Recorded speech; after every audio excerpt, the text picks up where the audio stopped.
Hello, everyone. This is Tom Fox. I'm the Compliance Evangelist, and I'd like to welcome you to episode 111 of This Week in FCPA, the Friday the 13th edition.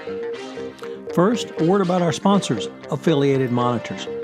Founded in 2004, Affiliated Monitors provides professional independent integrity monitoring and ethics and compliance assessments nationally and internationally and across almost all industries.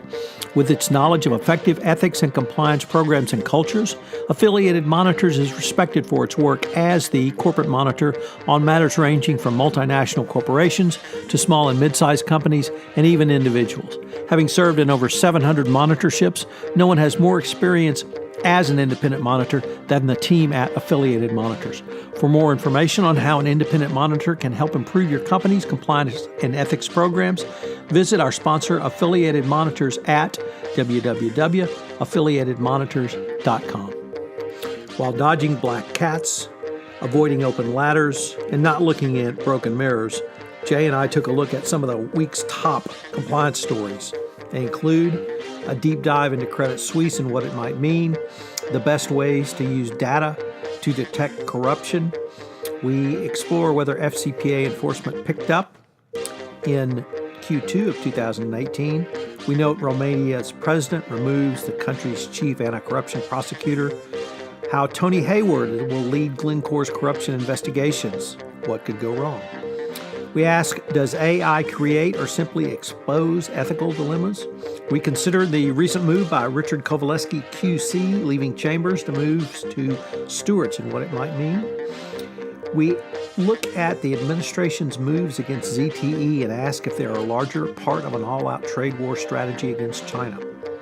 We consider the termination of Papa John chairman and former CEO for his use of a racial slur in a business meeting and explore whether tone at the top really does matter. Finally, Uber loses its head of HR but gets a CCO. What does that all mean? We conclude with an exploration of the top two teams in baseball as we head into the All-Star break, the Boston Red Sox and the Houston Astros, and whether they'll meet for the AL Championship in September and October. This is Tom Fox. This Week in FCPA is a part of the Compliance Podcast Network.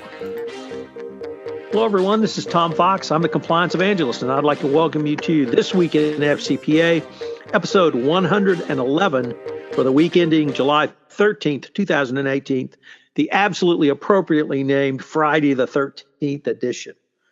So we're going to dodge some black cats. We're going to avoid walking under open ladders and certainly not going to look at broken mirrors. And I'm going to be joined, as always, by Mr. Monitors himself, Jay Rosen. So, Jay, I hope you are taking adequate precautions on this Friday the 13th. Latka, the Wonder Dog, and I are making sure to avoid any potential pitfalls. Very good. Very good. Well, Jay, we had a pretty interesting week, sort of in the greater ethics and compliance world. So perhaps we could just take a quick dive into it. Both Mike Volkov and myself took a look at the Credit Suisse FCPA enforcement action. It came out immediately before the 4th, but had a chance to digest it. And it turned out there was quite a bit in there, I thought, for the compliance practitioner. First of all was the underlying facts, which were around hiring of family members of foreign government officials. And the Hong Kong subsidiary of Credit Suisse clearly knew that their hiring policies violated the FCPA because they intentionally hid it from the parent company's legal and compliance group. They did things like create phony resumes. They hired people who weren't qualified either educationally or professionally. They hired people and let them do basically make work jobs. When they did come to work, there were several instances of people who didn't bother to come to work. They flew parents of some of these hires for shopping expeditions in New York, and really just some very bad facts. The thing for the compliance practitioner I'd like to emphasize is twofold. Number one, even with these bad facts, failure to self-disclose and really even failure to fully remediate. Credit Suisse received a 15% discount off the minimum low end of the federal sentencing guidelines. So once again, showing the power of the new FCPA corporate enforcement policy that if you comply in even some small amount, you're going to get a discount.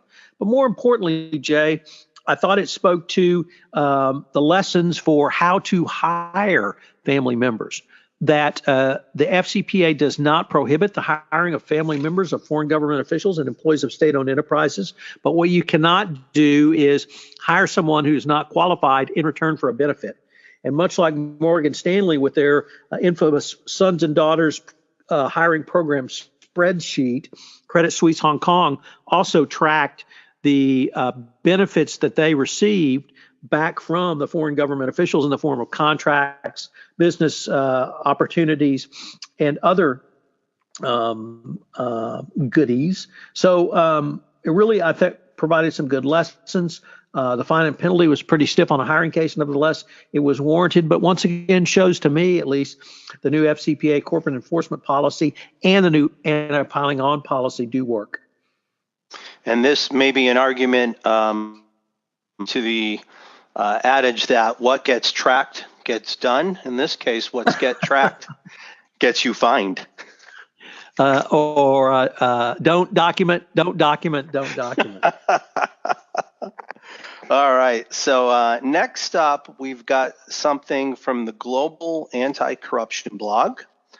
It's written by Matt Stevenson. It's actually a guest post from, I hope I get the name right, Enestor Dos Santos. And basically what this article takes a look at, which is pretty interesting, is that for the most part, when finance practitioners are trying to figure out what is the potential risk of doing business in a certain geography or certain territory, for most of the last several years, everybody goes to Transparency International's Corruption Perceptions Index. And Enestor takes a look at this and says that, well, this may be a good measure out there. It's basically limited in coverage with respect to both years and countries, and there's a relatively low frequency of data. It's usually annually. And what I thought would be an interesting measure was to take a look at how many times these countries are mentioned on the Google web search, and looking specifically on Google Trends in the law and government category, and also looking at different terminology for bribes and for corruption. And you found three main findings. First, that by looking at global data, it appears the proportion of issues that concern corruption have become more common since 2009 through 2010, suggesting an increasing worldwide concern. So that probably makes sense, especially with the cooperation amongst different groups, with the cooperation with Brazil. So that finding makes sense. The second one is the comparison between how countries rank on Google Trends and CPA may be illuminating.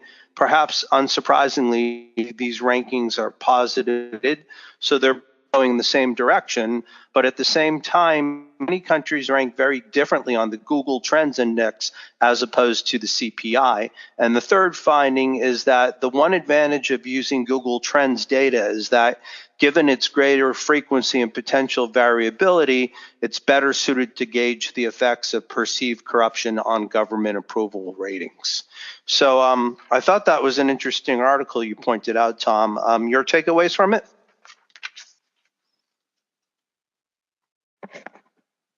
Tom?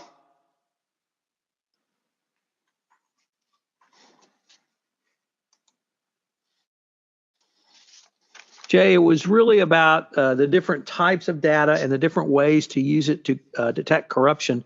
And anytime you can have this continuing dialogue, I think is important for the compliance practitioner, and certainly provided us with a different way to think through this. So I look forward, in fact, to additional reports from BBVA Research going forward. Great. So we have wrap up now. We are in July, so that means we've finished up the first half of 2018. So we're picking up something here from William Garrett, and I believe he's writing from the database operated by the Stanford Law School. So what has happened in the first half of the year from an FCPA prosecution perspective. So Mr. Garrett posted a piece in the Risk and Compliance Journal at the Wall Street Journal. Although, as you correctly noted, he's not with the Wall Street Journal. He's with the Foreign Corrupt Practices Act Clearinghouse. That's at Stanford. It is a fabulous, and let me emphasize, fabulous resource for the compliance practitioner. It's got, I think, every public document, settlement document, opinion release, all categorized in one place. So it's definitely a must on your book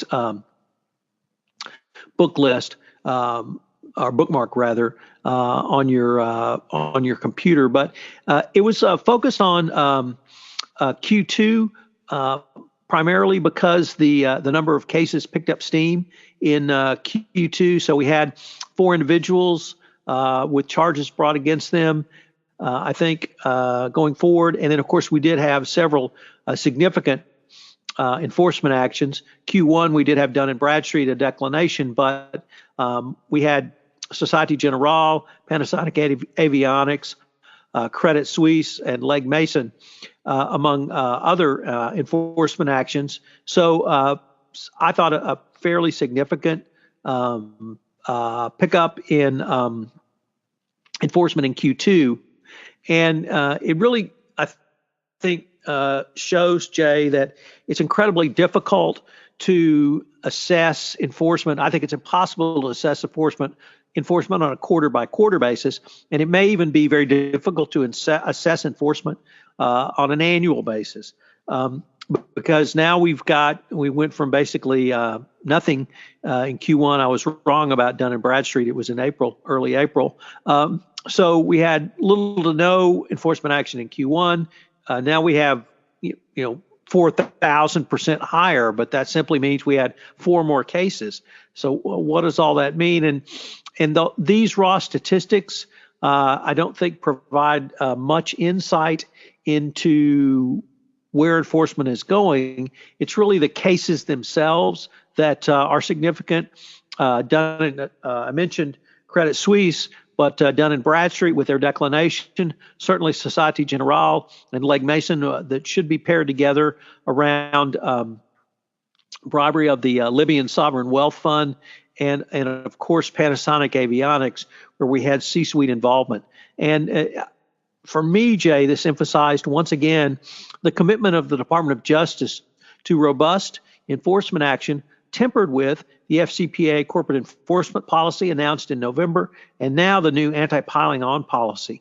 So as a recordation of statistics and enforcement actions, it was a very useful summary by William Garrett about Q2. And I would just urge readers, if you haven't checked out the Stanford site, you should do so. It's free to all. It's in collaboration with Sullivan and Cromwell.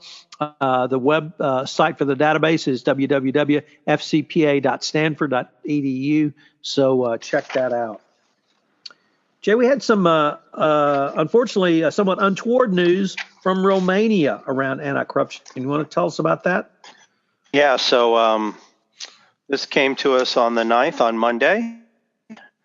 Romania's president, I'll give it a shot, Klaus Iohannis, sacked the chief anti-corruption prosecutor, Laura Codruta-Covesi, on Monday, and the reason he did this was to honor a constitutional court ruling which Covesi said may leave prosecutors exposed to political interference.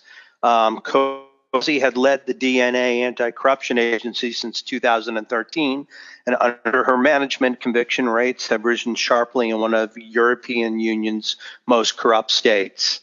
I guess what happened was that, and you'll probably have to help me out on this because you're the lawyer, but I guess the Supreme Court there came up saying that basically she had to step down in reaction to her duties about weeding out corruption, and basically she blamed the ruling politicians for attempting to block the functionary of the judiciary by softening criminal-related bills in Parliament. Prosecutors have secured a spate of convictions in recent years against lawmakers, ministers, mayors, and exposing conflicts of interest. But Justice Minister Toder, like that one, called for Kovesi's dismissal in February, saying she had exceeded her authority and damaged Romania's image abroad. His call drew thousands of anti-graft protesters. So it's, as you said, it's kind of sad that she's getting sacked for doing her job. But I think she's been working at the past 3+ actually 5 years. So I will hope, or we should both hope, that someone else will rise up to take her spot. Yes, we do. So, Jay, I don't know if this will be as burned into your DNA as it is in mine because of where I live on the Texas Gulf Coast. But if you'll recall back the BP oil spill and the head of BP at the time, Tony Hayward, and he made about every misstep one can make as a CEO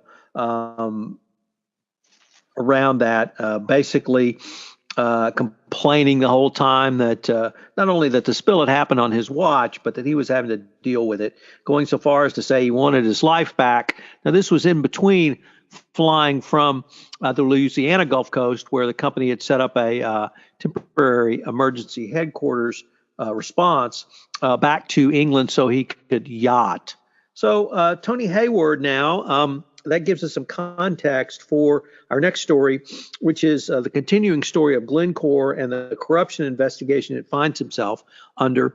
We previously noted that it had received a subpoena from the Department of Justice regarding its activities in Nigeria, Venezuela, and the Democratic Republic of the Congo. And why Tony Hayward is so important is he is the non-executive chairman of the company that's going to lead the investigation. So my question is, what else could go wrong, or what could go wrong? So you have basically an idiot in charge of this investigation. At least was the way he portrayed himself in BP. Let's hope he's learned some lessons from that, and he deals with the regulators a little more professionally going forward, because I think Glencore has found itself in some pretty troubling waters. We cite to another article in the Financial Times by David Pilling, where he really asked a series of questions about the risk strategy of Glencore, recognizing that it was engaged in areas of the globe that are high risk for bribery and corruption, and whether the company had gone too far now in areas where they couldn't really do business unless they paid bribes. So Glencore stock took a nosedive just on the notice or news of the subpoena. Now they've got Tony Hayward in charge, and I can't imagine that would give comfort to anyone going forward based upon his prior performance with BP.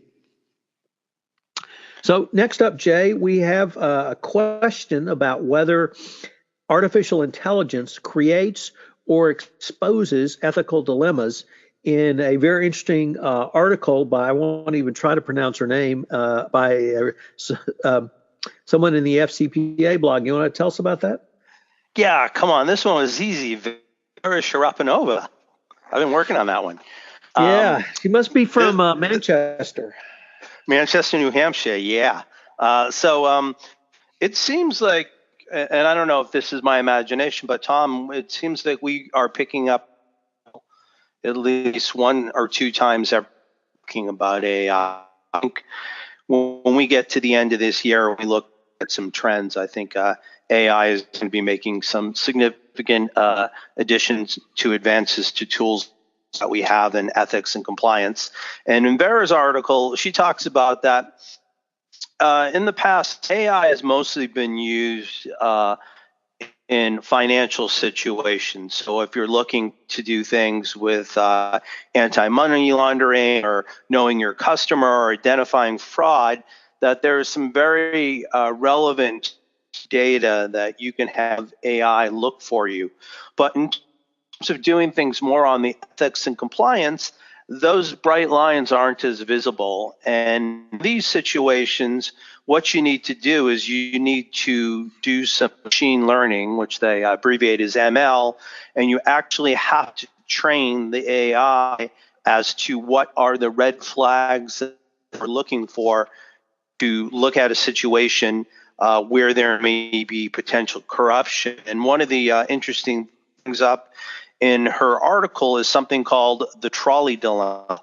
And this is something that happens when you have a trolley that is you have to hit an ethical switch and decide whether a runaway trolley should go down one track, which will kill only one workman, or instead it can go down another track and kill 5 workmen. And today, the philosophical problem requires a practical solution that car producers need to teach AI how to behave whenever some form of collision is inevitable. So it should be given you have to give a priority to the passengers, the pedestrians, or neither. So the AI here is about how do you replace human decision making, and how do you teach the artificial intelligence how to make a decision that takes in all those different constituencies but makes the right decision. So I think it's a real interesting article in terms of what we've been looking at over the past few weeks, and look forward to see how people are able to do this more on the qualitative side with ethics and compliance. So next up, Jay, we have a interesting announcement of a move by a very well-respected Queen's Counsel in London, Richard Kowaleski. Silk. QC, Queen's Counsel. And Richard Kowaleski is one half of the very famous BriberyAct.com guys. Barry Vittow is the other. And Barry moved from his firm, Pinsent Masons, to a U.S. firm in March, I believe. And now we have Richard moving. And for those not familiar with the English barrister system, QC is sort of the all-stars of the legal world. They're the top of the litigators world, and only barristers can go to court in the United Kingdom. So Barry, for instance, is not a barrister. He's a solicitor, does not impact his legal work, and gets to do as much legal work as anyone. But if he has to go to court, he has to hire someone like Richard. And QC designation means you're really the best of the best. And it is extraordinarily unusual for someone to leave what's called chambers, because as a barrister, you're associated with the chambers. You're really an independent contractor, and you're referred work by your clerk in those chambers, and move to a firm. So this really speaks to firms in the United Kingdom really gearing up clearly for a lot of anti-corruption work going forward, with U.S. firms gobbling up talent as well. Richard, I've had the opportunity to meet Richard a few times. He's an incredibly gracious gentleman, and just a joy to be around. And the BriberyAct.com is, if not the go-to, certainly one of the go-to sites for everything about the Bribery Act in the United Kingdom. So I wish Richard luck, and we will follow this story. So next up, Tom, is our favorite Chinese telecom company, ZTE. And, this week it appears that things are moving forward, and after having paid $2 billion in 2 separate actions, the U.S. government, that with the help of that the ZTE is getting back on board. We've got a couple articles, one picked up from Financial Times, picked up from a website, scmp.com, and both articles talk about many of the board members are being replaced, but they're replaced with other people who have previously worked at ZTE and have no experience in ethics and compliance positions. And the articles are also skeptical as how non-Chinese nationals who are going to be by the U.S. government to vetted compliance. What is the term there? It's not compliance monitors, but they're using them as Tom, is compliance coordinators, I believe. So it still seems to me that that's going to be quite a difficult situation. And I don't really hold much success for this. And we still have the U.S. Senate who is trying to take this deal back from the president. So it looks like it's going to be going on for a while, and this will be one that we will put on the front burner and watch. Next up, did you want to add something there? Before we get to that, though, I really was interested in, I hope people can link to the article by Louise Lucas in the Financial Times, because she raised some very interesting points. Unfortunately, she did not raise the following, that an aggressive FCPA enforcement policy against foreign entities who violate the FCPA and are subject to the FCPA is really a part of America First strategy. So I can certainly see the administration, or at least Trump, really wanting to use it as a tool. Now, ZTE was not an FCPA case; it was a trade sanctions case, but query, are now criminal laws going to be used as part of an overall trade strategy against China and indeed the rest of the world? And if it is, there's certainly going to be blowback, and those countries will start prosecuting U.S. companies. So once again, you have to ask, is this administration hurting America by engaging in these just inane trade wars going forward? But you were about to tell us about our next topic.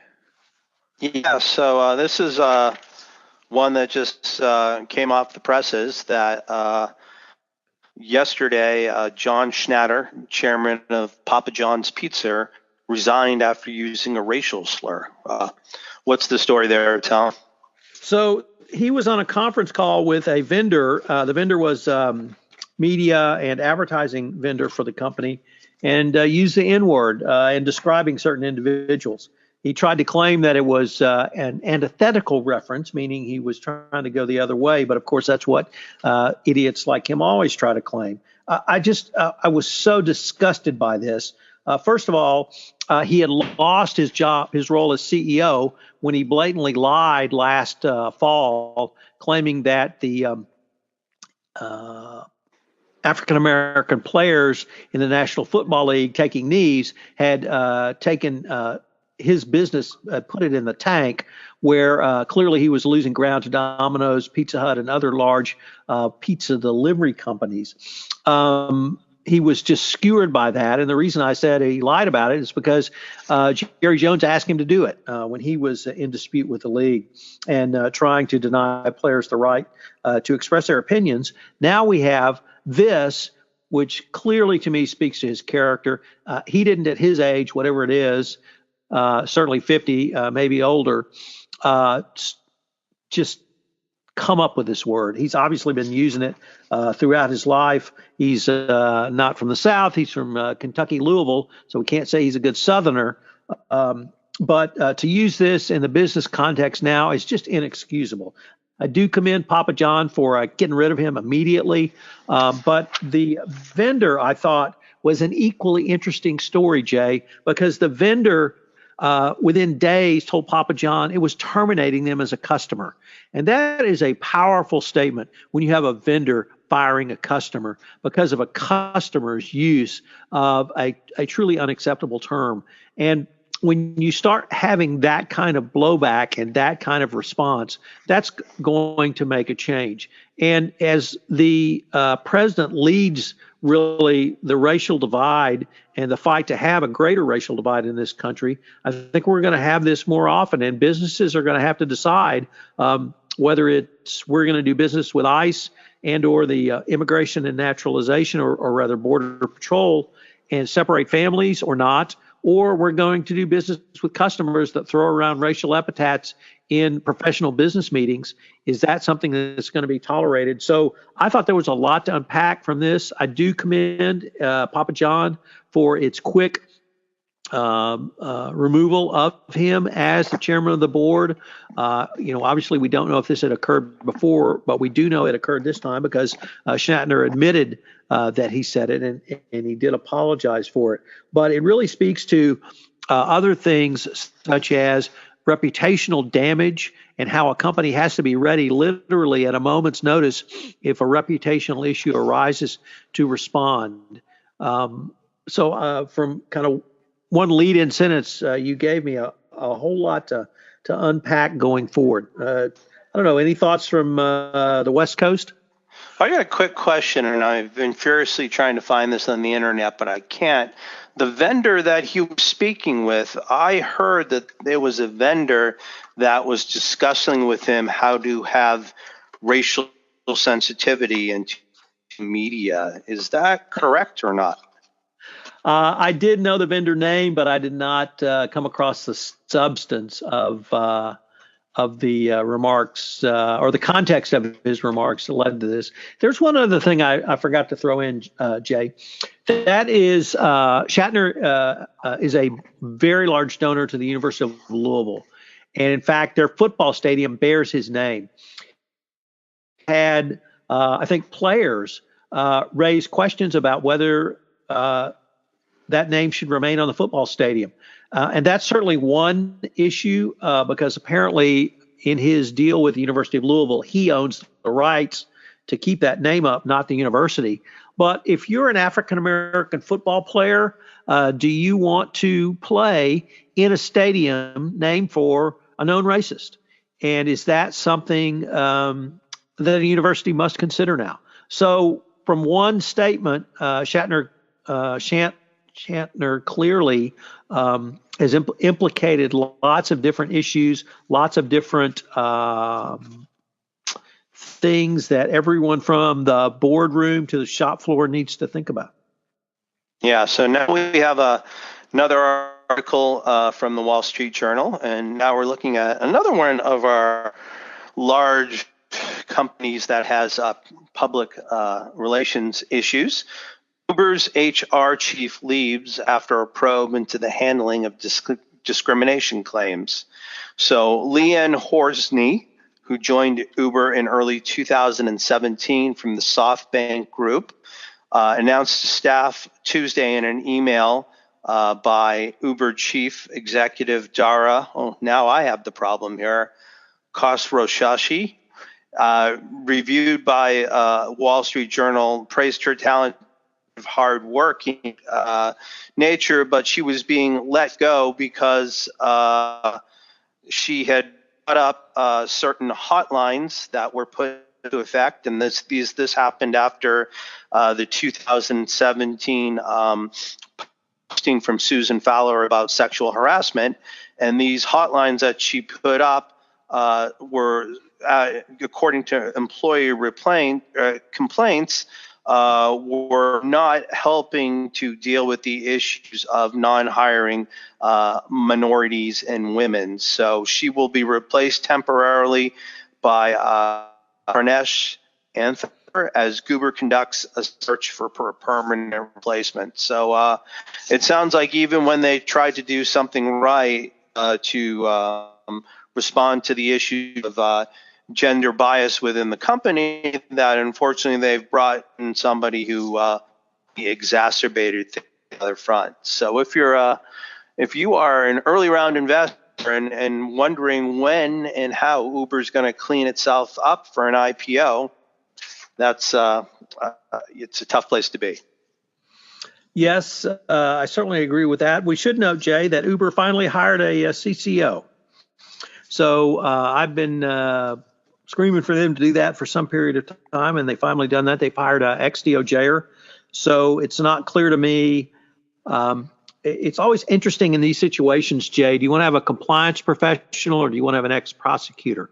If you are in the middle of one or multiple Department of Justice investigations, you may want to have an ex-prosecutor, someone who can sit down with prosecutors, prosecutor talk, understand how prosecutors think, and help you get you through that process. The question I would have is such a person going to be able to put the requisite compliance programs in place to really implement the cultural change that the new CEO has pushed going forward? So that one we'll have to continue to monitor and see where that might go. So, Jay, Sunday starts All-Star Week, and traditionally seen as the halfway point of the baseball season.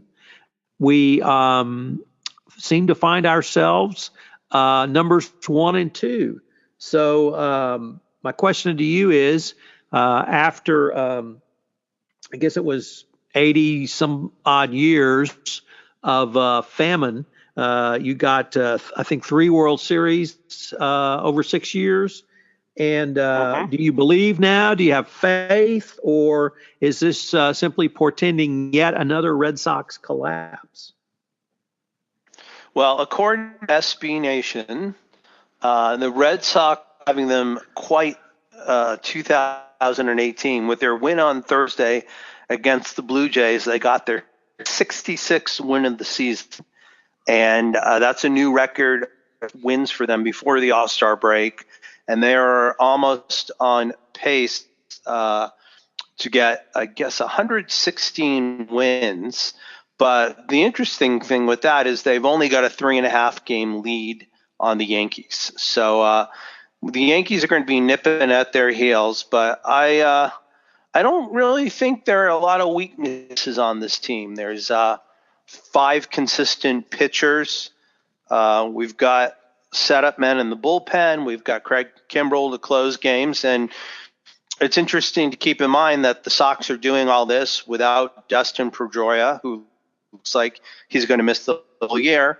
And we also traded around Ramirez. So they, I am not going to take the traditional position of a Boston fan waiting for the other shoe to drop.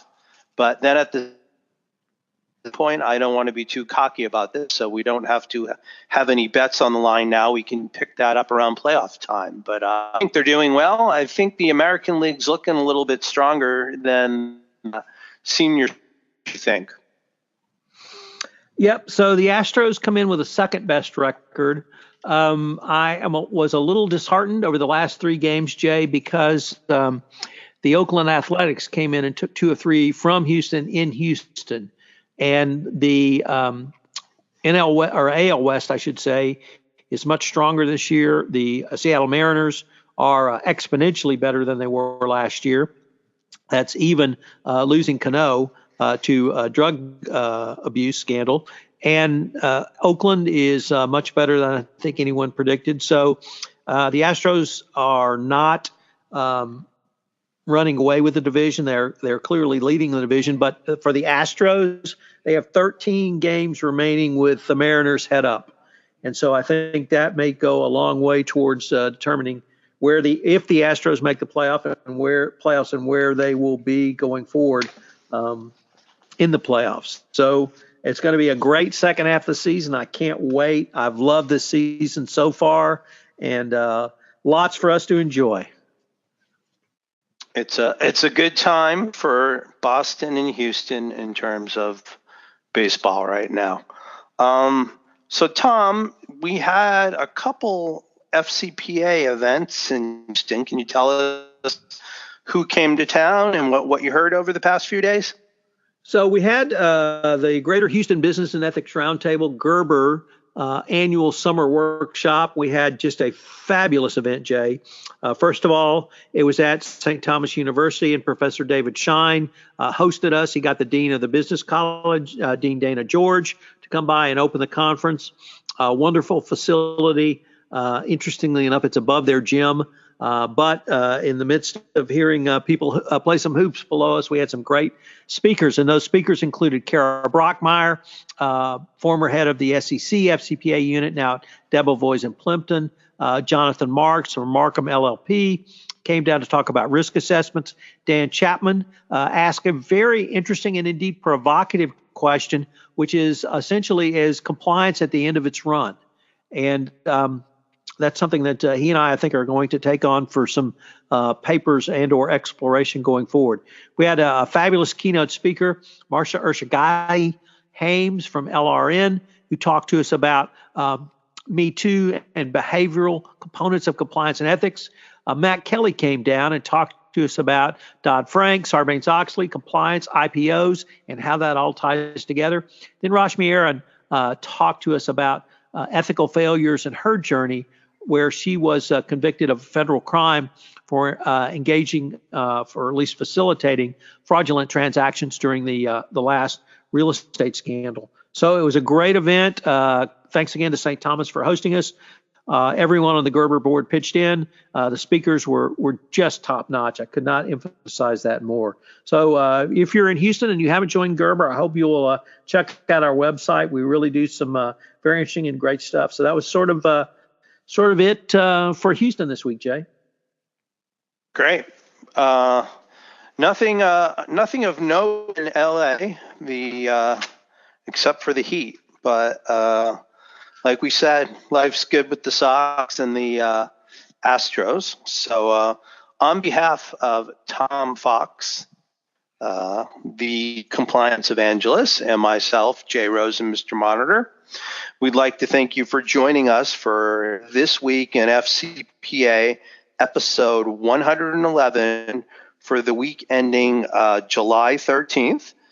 We should probably have about some news that just came up that Rod Rosenstein announced that there's going to be some more Mueller, speak now, subpoenas coming out against Russians for hacking into the DNC. So I'm sure that might be part of what we look at next week. But thank you for joining us and spending some time of your weekend with us to talk about all things compliance, ethics, and FCPA. Thanks so much and have a great weekend. Hello, everyone. This is Tom Fox again. I'd like to thank you for listening to this episode of This Week in FCPA. If you have any questions on anything from me, you can email me at tfox@tfoxlaw.com. You can email Jay at jrosen@affiliatedmonitors.com. If you have never given us a rating on iTunes, I would greatly appreciate it if you would do that after this episode. It would help in our rankings and help get the word out about the only weekly wrap-up on all things compliance, ethics, and FCPA. I hope you will join us again next week, where Jay and I will take up the week's top compliance and ethics stories. This Week in FCPA is a part of the Compliance Podcast Network.